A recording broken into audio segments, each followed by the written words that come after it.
Already कर रखा है हम लोगों ने। पॉजेसिव एडजेक्टिव के बाद अगर नेम ऑफ सब्जेक्ट आए, जैसे कि अगर मैं कह रहा हूं my mathematics, name of subject है, उससे पहले पॉजेसिव एडजेक्टिव आ गया तो इसके साथ वर्ब जो आएगी वो प्लूरल आएगी, my mathematics are very poor, इस तरह से। ठीक है, आवाज ओके ना? हाँ आवाज ठीक है बच्चे, मैंने भी चेक कर लिया फोन में। हो सकता है किसी उस पर्टिकुलर स्टूडेंट का स्पीकर थोड़ा सा प्रॉब्लम कर रहा हो। चलिए, तो हम लोगों ने डिस्कस कर लिया था कहां तक? अपना डिस्ट्रीब्यूटिव एडजेक्टिव को डिस्कस कर लिया था। अब हम इससे आगे बढ़ेंगे। ठीक है,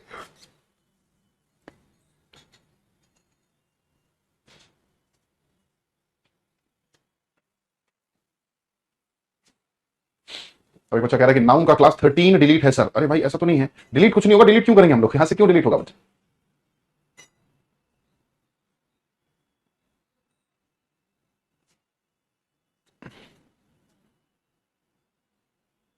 चलिए भी आ जाओ फटाफट से। अब हम इसके बाद आगे बढ़ते हैं अपने नेक्स्ट पर, और जो कि है adjective of numbers.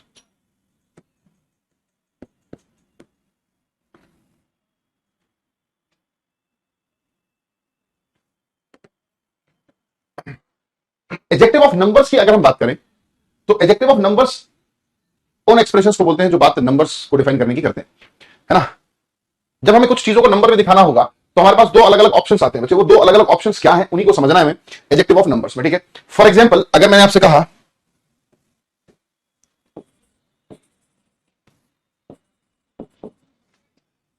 I have blank cars, I have blank cars, ऐसा मैंने कहा। अब गाड़ियां ज्यादा है, नंबर्स में काउंटेबल चीजें हैं, तो यहां पर मैंने सम यूज किया, मैनी का यूज किया, अलॉट ऑफ का यूज किया, 10 का यूज किया, 5 का यूज किया। ठीक है, ये कुछ एक्सप्रेशंस मैंने यहां पर यूज किए। ठीक है, अब अगर मैं बात करूं, गाड़ियां तो हैं इंसान के पास, ठीक है, पहले तो 3 एक्सप्रेशंस यहां पर यूज किए गए और फिर ये बात के 2 एक्सप्रेशंस यूज किए गए। इनमें एक डिफरेंस है। आई हैव सम कार्स में हमें नहीं पता लग रहा कि कितनी गाड़ियां हैं। आई हैव सम कार्स में हमें नहीं पता लगा कि गाड़ियां कितनी हैं, 2 हैं, 4 हैं, 6 हैं, नहीं पता लगा। ठीक है, ऊपर नहीं हो रहा है। I have many cars, many cars में भी हमें नहीं पता लगा कि गाड़ियां कितनी हैं, बट ये पता लग रहा है हाँ ज्यादा है। I have a lot of cars, a lot of cars में भी नहीं पता लगा कि भाई 5 गाड़ियां हैं, 6 हैं, 7 हैं, कितनी है नहीं पता लग रहा। ठीक है, बट आई हैव 10 कार्स, इसमें एग्जैक्टली डेफिनेट नंबर की बात कर दी। आई हैव 5 कार्स, तो यहां पर भी हमें एग्जैक्टली पता लगा कि गाड़ियां कितनी है, यहां पर भी एग्जैक्टली पता लग रहा है कि गाड़ियां कितनी है दोस्तों। तो जब इस तरह की बात हुआ करती है, जब इस तरह की बात हुआ करती है तो भैया वो हमारा नंबर्स में आ जाता है। ऊपर वाले एक्सप्रेशंस आपको इंडेफिनेट तौर पर रिप्रेजेंट कर रहे हैं और नीचे वाले एक्सप्रेशंस आपको डेफिनेट तौर पर रिप्रेजेंट कर रहे हैं। ठीक है, तो वही चीज है, एडजेक्टिव ऑफ नंबर्स को हम लोग 2 अलग अलग पार्ट्स में डिवाइड करते हैं, डेफिनेट और इनडेफिनेट। ठीक है, डेफिनेट और इनडेफिनेट।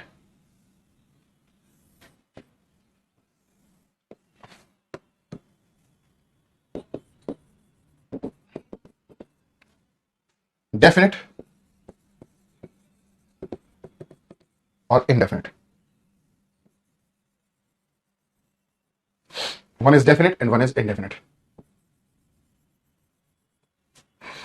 एडजेक्टिव ऑफ नंबर्स की अगर मैं बात करूं तो एडजेक्टिव ऑफ नंबर्स को हम लोगों ने 2 अलग अलग पार्ट्स में डिवाइड कर दिया, एक है डेफिनेट और दूसरा है बच्चे इनडेफिनेट। ठीक है,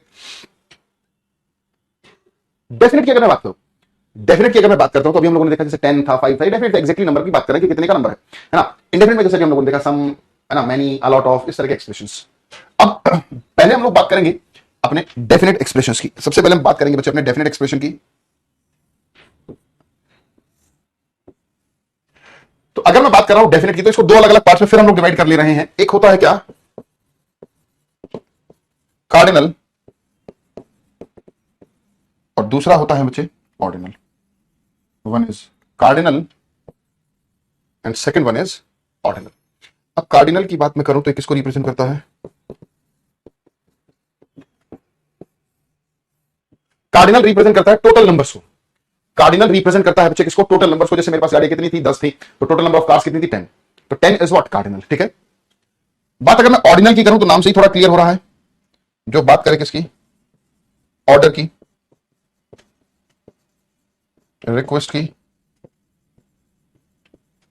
और कमांड की। जो ऑर्डर रिक्वेस्ट कमांड, इन सभी की बात कर, ऑर्डर रिक्वेस्ट कमांड कह दिया, सॉरी, ये तो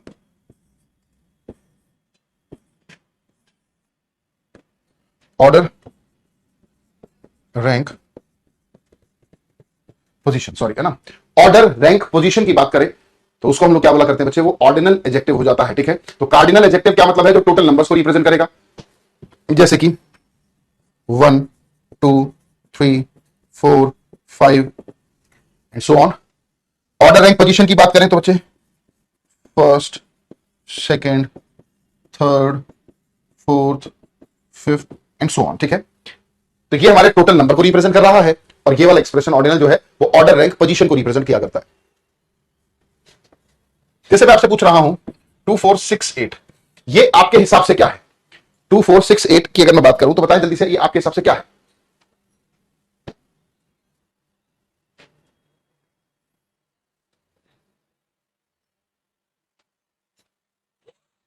अगर मैं बात करूं 2468, तो ये कहीं ना कहीं टोटल नंबर को दिखा रहा है। कहीं ना कहीं एक हो सकता है किसी कॉलेज में इतने स्टूडेंट्स हो, किसी स्कूल में हो, किसी जगह इतने लोग इकट्ठे हुए हो, तो टोटल नंबर ऑफ पीपल या टोटल नंबर ऑफ स्टूडेंट्स इतने हैं। ठीक है, और इसी को अगर मैं ऐसा लिख दूं, तो अगर अभी तक टीएच नहीं लिखा था तो अभी तक तो ये क्या है, कार्डिनल है, जो टोटल नंबर को दिखा रहा है। बट अब अगर मैं बात करूं इसमें टीएच लगा दिया गया, तो ये अब किसी ना किसी रैंक पोजीशन ऑर्डर को रिप्रेजेंट कर रहा है। मानकर चलें कि 10,000 स्टूडेंट्स का एक एग्जाम हुआ था, उसमें से मोहित का ये रैंक आया है, वो कौन से स्थान पर है? 2468 पोजीशन पर है। ठीक है, समझ गए जी, क्लियर है?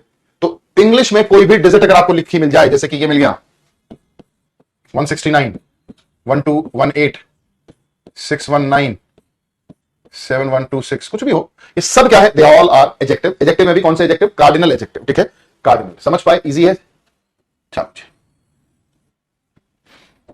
जैसे मानकर चले ये कोई बिल्डिंग है,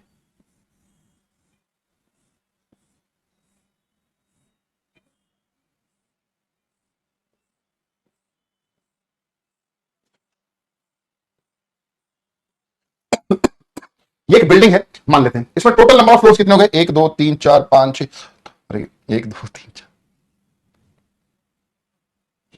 17, तो टोटल नंबर ऑफ फ्लोर्स कितने हो गए? 17। तो ये तो हो गया कार्डिनल। अब मोहित जो रहता है वो कौन से माले पे रहता है? 1 2 3 4 5 छठे, मान लेते हैं छठवें माले पर।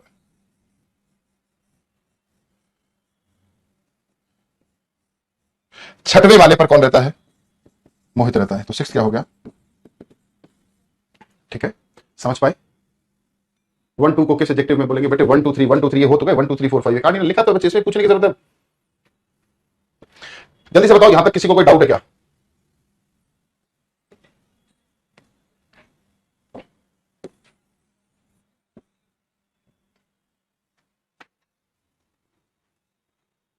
यहां तक की बातें क्लियर? आगे बढ़े, एक स्टेटमेंट लिखता हूं, जैसे मैंने कहा I have the 4 cars but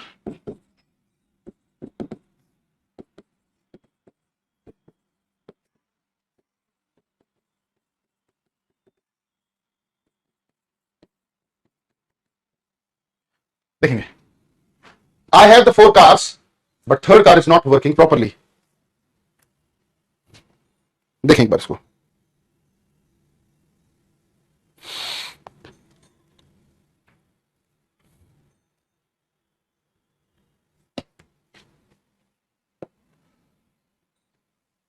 अब यहां पर क्या लिखा है? ये 4 लिखा है। 4 क्या है? कार्डिनल हुआ करता है। तो लिखेंगे कार्डिनल से पहले आर्टिकल दी का यूज हम लोग नहीं करते। कार्डिनल्स के साथ अगर हम लोग आर्टिकल दी यूज कर रहे हैं ना, तो वो गलत है, उसका यूज ना करें। इसी भी यहां पर हम लोगों ने 4 से पहले दी लगा दिया। आप देख रहे हैं थर्ड, थर्ड क्या है? ऑर्डिनल है। ऑर्डिनल से पहले आप आर्टिकल दी का यूज करते हैं। ठीक है, ऑर्डिनल से पहले आप आर्टिकल दी का यूज कर लेते हैं, कोई दिक्कत नहीं है। तो यहां पर एक चीज और लिख सकते हैं, ऑर्डिनल्स के साथ ये जो आर्टिकल दी है ये सही। कार्डिनल कार्डिनल एडजेक्टिव्स के साथ हम आमतौर पर अवॉइड करते हैं, बट ऑर्डिनल के साथ दोस्तों हम लोग यूज बिल्कुल कर सकते हैं, उसमें कोई दिक्कत कोई परेशानी नहीं है सच।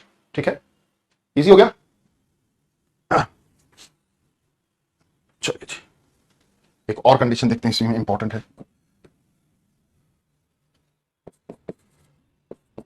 The two last chapter the two last chapter of this book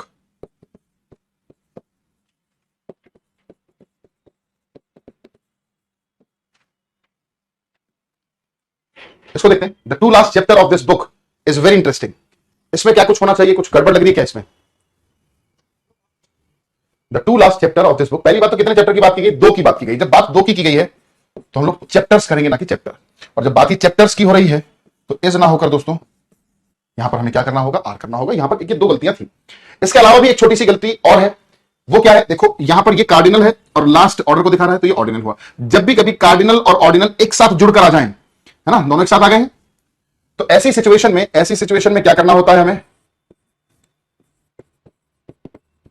ordinal जो है ना वो पहले आएगा और उसके बाद कार्डिनल आता है। ऑर्डिनल पहले आएगा, कार्डिनल मेरे बच्चे उसके बाद आएगा। ऑर्डिनल पहले आएगा, कार्डिनल बाद में आएगा, ठीक है।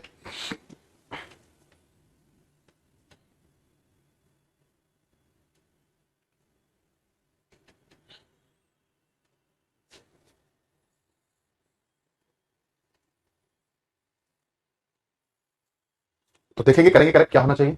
बिल्कुल सही आशीष, द लास्ट टू, ना कि two last. The last 2 chapters of this book are very interesting. हम लोग क्या बोलेंगे? The last 2। क्वालिटी खराब आ रही है, किस चीज की क्वालिटी खराब हो रही है भाई? आगे बढ़ते हैं।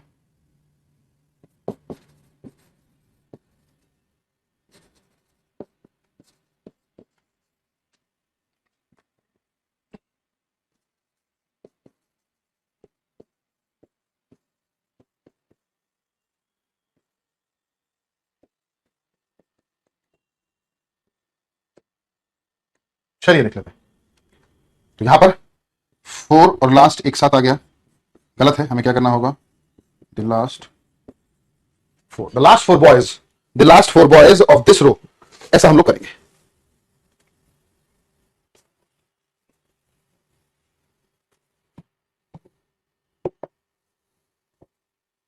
इजी है। तो ये कार्डिनल और ऑर्डिनल क्लियर हुआ बच्चे? डेफिनेट में कार्डिनल ऑर्डिनल आता है, कार्डिनल से पहले अवॉइड करें दी को, ऑर्डिनल से पहले दी का यूज करेंगे। एक साथ अगर आ गए तो पहले ऑर्डिनल आएगा फिर कार्डिनल आएगा, ठीक है। नेक्स्ट बात करेंगे हम लोग अपने इंडेफिनिट नंबर्स को देख कर, है ना।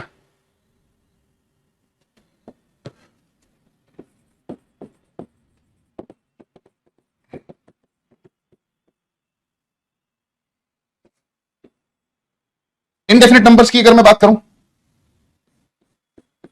तो इंडेफिनिट नंबर्स क्या होता है उसको समझ लेते हैं एक बार, है ना। जो ऐसे शब्द जो एक्जेक्टली किसी नंबर के बारे में बात ना कर पाए उनको हम लोग क्या बोला करते हैं? इंडेफिनिट नंबर्स बोला करते हैं, ठीक है। अब इनको जो जो वर्ड्स है इंडेफिनिट नंबर्स, वो मैं कुछ 2 अलग अलग लाइंस में लिखूंगा। एक बच्चा है हमारा सोहित, 1 2 3 4 5 6 7 8 9 10, 10 मैसेज लगातार कर चुका है और एक ही मैसेज है जय श्री राम। बच्चे जय Shri Ram, but bar bar message ना करें बच्चे, क्योंकि आपके चक्कर में बाकी बच्चे का मैसेज नहीं देख पाऊंगा अगर किसी को कोई डाउट होगा तो, ठीक है। चलिए, all, some, more, a lot of, lots of, all, some, more, a lot of, lots of एक ही लिखा। फिर इसके प्लेस पर कुछ और वर्ड्स में अलग से लिख रहा हूं, many, few, various, several, certain, a number of, the number of, ठीक है। कुछ ये एक्सप्रेशन है, ये सभी शब्द एडजेक्टिव ऑफ नंबर्स को रिप्रेजेंट करते हैं, फिर भी अलग अलग लिखा है मैंने। उसके पीछे एक छोटा सा रीजन है, वो देखो समझते हैं। अगर मैं आपसे कहूं आई हैव ब्लैंक मिल्क, अब मुझे बताएं इस स्टेटमेंट में इन लिखे गए एक्सप्रेशन में से कोई भी एक्सप्रेशन आ सकता है क्या? इस ब्लैंक में कोई भी शब्द आ सकता है क्या? जल्दी से बताएंगे भाई।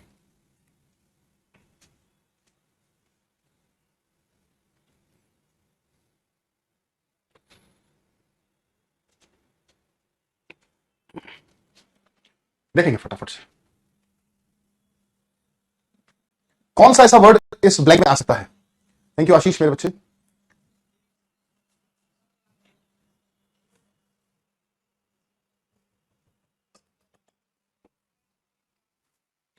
इसमें हम लोग सम लगा सकते हैं, अ लॉट ऑफ लगा सकते हैं, लॉट्स ऑफ आ सकता है,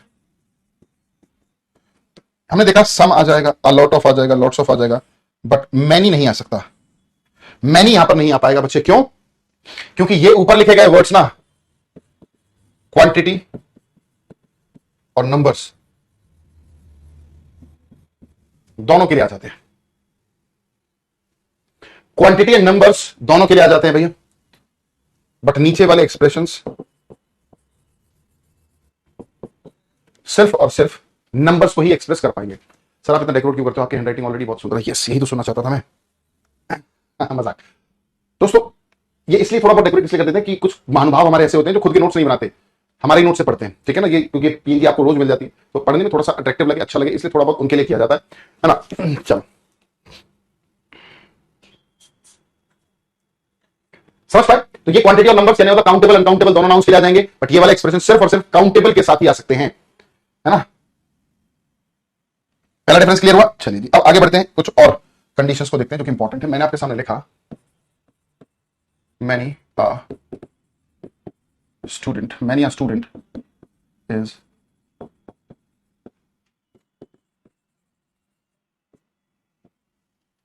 many a student is absent today. Sir uh little भी हो सकता है कि नहीं? हाँ हो सकता है बच्चे, बट यहां भी आ लिटिल ऑप्शन में नहीं था ना, इसलिए many a student is absent today. जल्दी से बताएंगे इस सेंटेंस में कोई गलती है क्या, कोई गड़बड़ लग रही है? इतने पानी पी लेते हैं, बैठकर पीना है बच्चे, है ना। आप लोग भी ध्यान रखेंगे, फटाफट से लिखेंगे, इस पेपर करेक्ट करो, इसमें कोई गलती है क्या?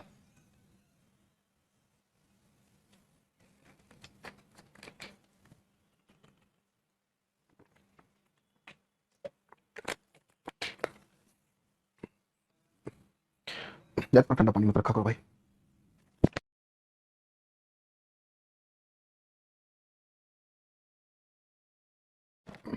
I have lots of milk का मतलब क्या होगा? बहुत सारा दूध है मेरे पास। आ लॉट ऑफ और लॉट्स ऑफ एक ही चीज है भाई। मैनी नहीं आएगा, मैनी नहीं आएगा, फिर क्या आएगा? स्टूडेंट इज एब्सेंट बोलेंगे क्या? अच्छा many a student is absent. चलिए जी, कुछ बच्चे बोलना, ये लिख लो जी।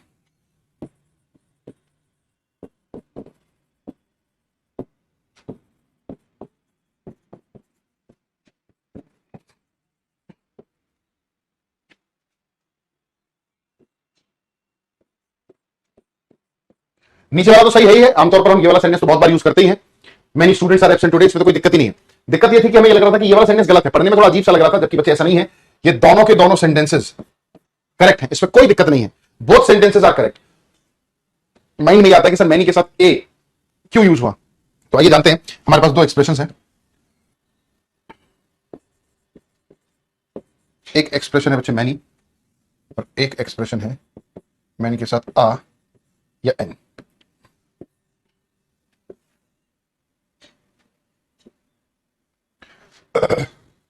अब इनकी कुछ कंडीशंस हैं, मैनी की कंडीशन है और मैनी आ या एन की भी कंडीशन है। क्या कंडीशन है? मैनी के साथ अगर कोई नाउन आया, आगे चलकर कोई वर्ब आई, आगे चलकर कोई पॉजिटिव एडजेक्टिव आया, अगर ऐसा है, सब कुछ कैसा रहेगा बच्चे? प्लूरल रहेगा। मैनी के साथ आने वाला नाउन वर्ब पॉजिटिव एडजेक्टिव सब कुछ कैसा रहेगा? प्लूरल रहेगा।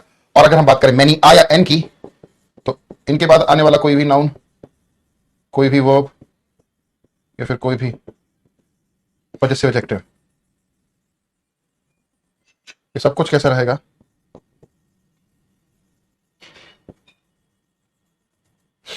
सिंगुलर। मैनी के साथ प्लूरल और मैनी आ या एन के साथ सब कुछ सिंगुलर।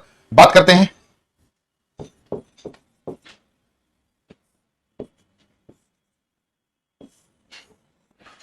इनके मीनिंग की, तो मीनिंग बच्चे पूरी तरह से सेम है, मीनिंग में कोई दिक्कत नहीं है, मीनिंग एक जैसा ही रहेगा। दोनों ही स्टेटमेंट्स का मतलब है काफी सारे स्टूडेंट्स आज एब्सेंट हैं, काफी सारे स्टूडेंट्स आज एब्सेंट हैं, बट इनकी कंडीशन ही डिफरेंट है। मैनी के साथ भैया सारी चीजें क्या रहेंगी? प्लूरल। और मैनी आ या एन के साथ सभी चीजें कैसी रहेंगी दोस्तों? सिंगुलर। ठीक है, ये याद रखना है हमें, है ना। इन्हीं पर बेस्ड कुछ क्वेश्चंस भी देख लेते हैं। जैसे मैंने कहा many many elephant were injured during firing.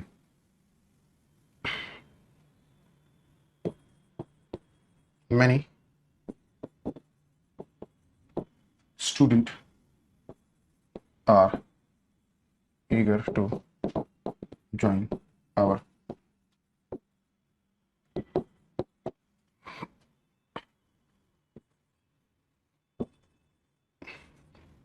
many uh, many a soldier have killed in the World War II. Many students are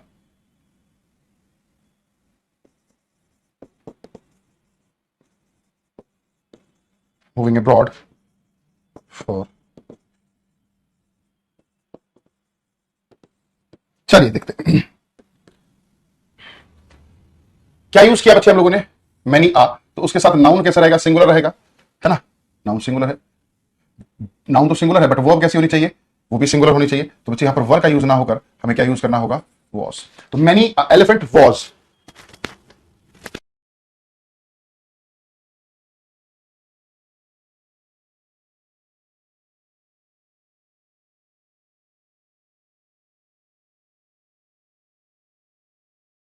hello आवाज कब से नहीं आ रही थी शायद आवाज आ रही है ना भाई तो मैनी एन स्टूडेंट करना होगा सॉरी मैनी एन एलिफेंट करना होगा क्योंकि एलिफेंट का साउंड वॉवल है वॉवल के लिए एन आता है बाकी मैनी आ या एन हो तो नाउन और वर्ब सिंगुलर होते हैं इसीलिए हम लोगों को सिंगुलर करना होगा ठीक है इसी को हम लोग दूसरी लैंग्वेज मतलब दूसरे एक्सप्रेशन में भी लिख सकते थे many elephants were injured during the firing ये भी ठीक है इसमें भी कोई दिक्कत नहीं है ये वाला सेंटेंस तो करेक्ट है ही था ऐसे भी लिख सकते हो आप इसी बात को है ना ऐसे ही ठीक है अगला देखते हैं मैनी आ गया तो उसके साथ आने वाला नाउन प्लूरल होना चाहिए तो स्टूडेंट्स करो वर्ब ऑलरेडी प्लूरल है तो कोई बात नहीं ये सेंटेंस ठीक हो गया इसी कही गई बात को आप दूसरे शब्दों में कैसे कह सकते हो many a student is eager का मतलब होता है इच्छुक कि हमारे कैंपेन को ज्वाइन करने के इच्छुक है काफी सारे स्टूडेंट्स ठीक है तो ये भी ठीक हो गया many a soldier have killed in the world war second तो यहां पर क्या गया मैनी आ गया तो सोल्जर तो ओके जी हैव नहीं यहां पर क्या कहना सही होगा हैज ठीक है तो अब ये सेंटेंस सही हो गया इसी को दूसरे शब्दों में कैसे लिख सकते हैं many soldiers have sorry killed in the world war second अब एक चीज समझना यहां पर हमने हैज तो कर दिया बट हैज नहीं आ सकता यहां पर वॉज करेंगे यहां पर हैव ना करके वर करेंगे क्यों क्योंकि ये जो एक्सप्रेशन है ये किसका है पास्ट है तो सिर्फ हैव को हैज नहीं कर सकते हैज भी गलत हो जाएगा क्योंकि बात पास्ट की हो रही है टेंस प्रेजेंट का नहीं आ सकता तो वॉज करेंगे नीचे वर कर दिया जाएगा यहां पर मैनी आ गया मैनी के साथ स्टूडेंट्स ओके आर ओके हमने कहा सेंटेंस पहले से ही ठीक था इसी को दूसरे शब्दों में कैसे लिख सकते हैं हम लोग many student is moving abroad ठीक है तो कुल मिलाकर एक्सप्रेशन ये दोनों ही करेक्ट होते हैं डिपेंड करता है हम कब कौन सा सेंटेंस यूज कर रहे हैं अगर मैनी यूज किया आपने सेंटेंस में तो सब कुछ प्लूरल रखना होगा मैनी आ और एन है तो सब कुछ सिंगुलर रखना होगा ठीक है चलिए जी आगे बढ़ जाते हैं number of students are coming to donate their blood a number of students are coming to donate their blood or the number of students are coming to donate their blood ठीक है ये दो अलग अलग स्टेटमेंट्स है बच्चे बहुत ध्यान से अगर देखें इन दोनों सेंटेंसेस को तो एक चीज हमें समझ में आएगी क्या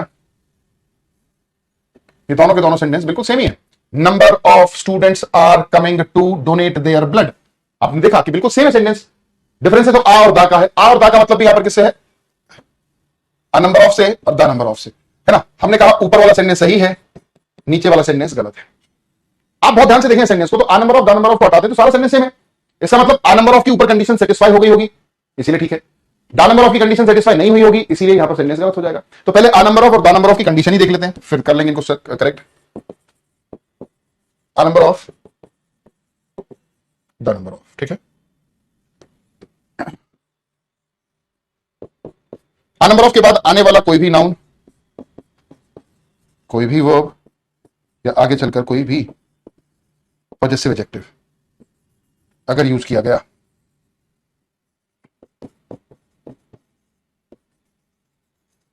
कैसा होगा? प्लूरल होगा। कैसा होगा मेरे बच्चे? प्लूरल होगा। ठीक है, तो नाउन, वर्ब और पॉजेसिव एडजेक्टिव कैसा होगा? प्लूरल होगा। बट अगर मैं बात करूं द नंबर ऑफ की, द नंबर ऑफ की क्या कंडीशन है वो देखते हैं। इसके बाद आने वाला कोई भी नाउन, नाउन के बाद आने वाली कोई वर्ब और वर्ब के बाद आने वाला कोई पॉजेसिव एडजेक्टिव। तो भैया नाउन तो हमेशा प्लूरल रहेगा, बट वर्ब और पॉजेसिव एडजेक्टिव ये कैसे रहेंगे? सिंगल। तो वर्ब और पॉजेसिव एडजेक्टिव कैसे रहेंगे बच्चे? सिंगल। ठीक है, क्लियर है? तो अब देख लेते हैं। आ नंबर ऑफ के बाद देखो नाउन प्लूरल है, ठीक है, वर्ब प्लूरल है, ठीक है, पॉजेसिव एडजेक्टिव प्लूरल, ठीक है, इसीलिए सेंटेंस सही था। बट क्योंकि द नंबर ऑफ के साथ नाउन तो प्लूरल हुआ करता है, बट बच्चे वर्ब सिंगुलर होती है, तो इसीलिए इज होगा। और पॉजेसिव एडजेक्टिव भी कैसा होगा? सिंगुलर होगा। इसीलिए यहां पर हम लोग हिस करेंगे, इसीलिए हम लोग हिस करेंगे। तो फाइनली सेंटेंस करेक्ट होता है the number of students is coming to donate his blood. ठीक है, तो ये दो एक्सप्रेशन है, आ नंबर ऑफ और द नंबर ऑफ। तो दोस्तों हमारे लिए एक्सप्रेशन इंपॉर्टेंट हो गया कि किस एक्सप्रेशन के साथ क्या कंडीशन है, इसको बहुत अच्छे से समझकर चलेंगे। ठीक है,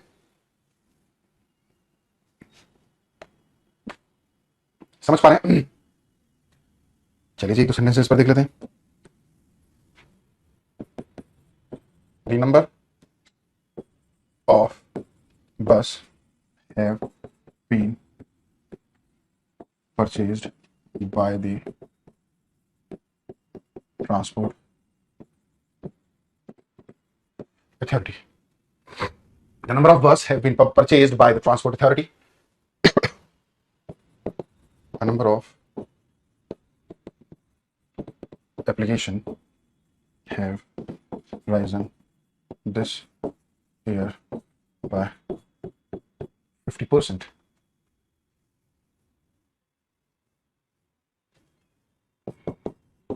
The number of students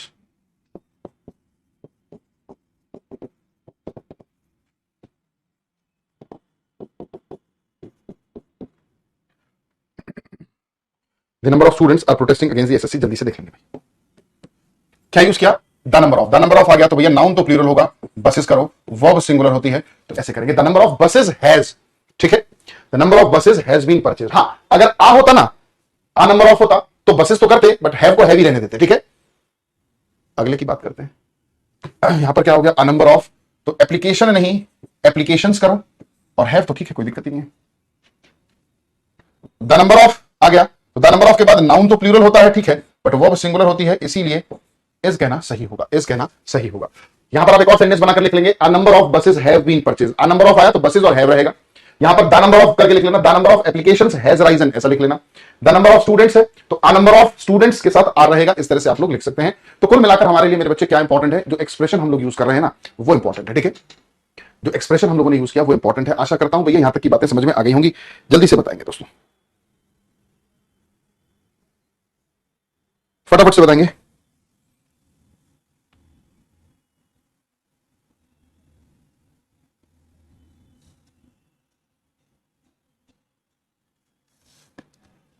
clear है भाई यहां तक की बात?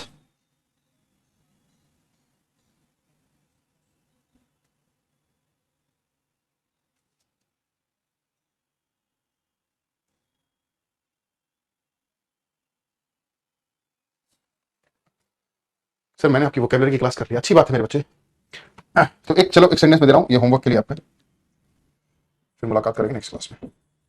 अरे